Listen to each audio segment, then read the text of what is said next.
வணக்கம் நண்பர்களே, நாம் இதில் பார்க்க இருக்க விஷயம் என்று சொன்னால் சிங்கள மொழியில் என்னென்று மாதங்களை உச்சரிக்கிறது என்றதை பற்றி பார்க்க போகிறோம். ஸோ வாங்க வீடியோக்குள்ளே போகலாம். இதில் நண்பர்களே நம்ம கவனிக்க வேண்டிய விஷயம் என்னென்று சொன்னால், இந்த மாதங்கள் பார்த்திங்களா இருந்தால் ஆங்கில கேலண்டர், அதாவது இங்கிலீஷ் கேலண்டர்னு சொல்லுவாங்க, ஜனவரி பிப்ரவரி, அந்த கேலண்டரோட வேர்ஷன் என்று சொல்லலாம். அதாவது அந்த கேலண்டரை எப்படி சிங்கள மொழியில் சொல்கிறது அப்படின்றதுக்குரிய ஒரு விஷயம்தான் இது என்று சொல்லலாம்.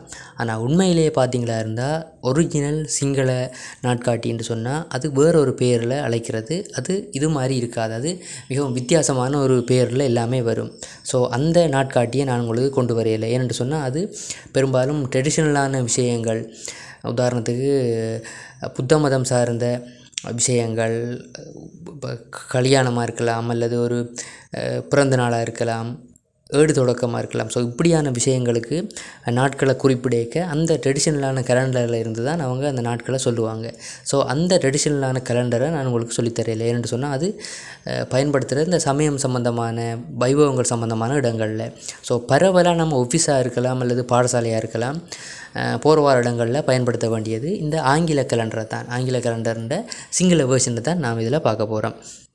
ஸோ பார்த்திங்களா இருந்தால் முதலாவது ஜனவரி மாதத்துக்கு ஜனவாரி என்று தான் சொல்கிறது. அடுத்தது பெப்ரவாரி என்று சொன்னால் பிப்ரவரி. மார்த்து என்று சொன்னால் மார்ச். ஏப்ரல் என்று சொன்னால் ஏப்ரல் மாதம்.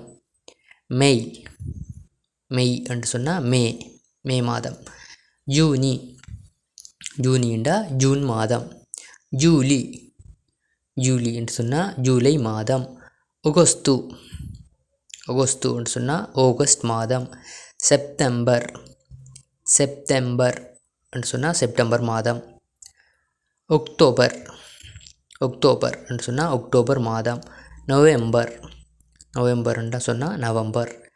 டிசம்பர் என்று சொன்னால் டிசம்பர். ஸோ பார்த்திங்களா தான் நான் திருப்பியும் உங்கள்கிட்ட நான் சொல்கிறேன், இது பார்த்திங்களா இருந்தால் ஆங்கில கேலண்டர்னுடைய சிங்கள வேர்ஷன் என்று சொல்லி நம்ம சொல்லலாம். ஒரிஜினலான சிங்கள கேலண்டர்னுடைய நாட்காட்டியினுடைய மாதங்களை நான் உங்களுக்கு சொல்லித்தரையில்லை. என்று சொன்னால் அது ட்ரெடிஷ்னலான விஷயங்களுக்கும் சமயம் சார்ந்த விஷயங்களுக்கும் பயன்படுத்துகிறது.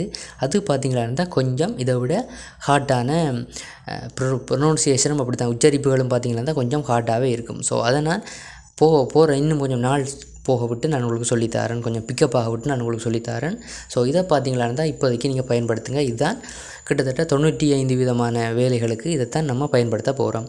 ஸோ இந்த வீடியோ உங்களுக்கு பயனுள்ளதாக இருக்கும்னு நினைக்கிறேன். இன்னும் ஒரு வீடியோவில் சந்திக்கிறேன். நன்றி, வணக்கம்.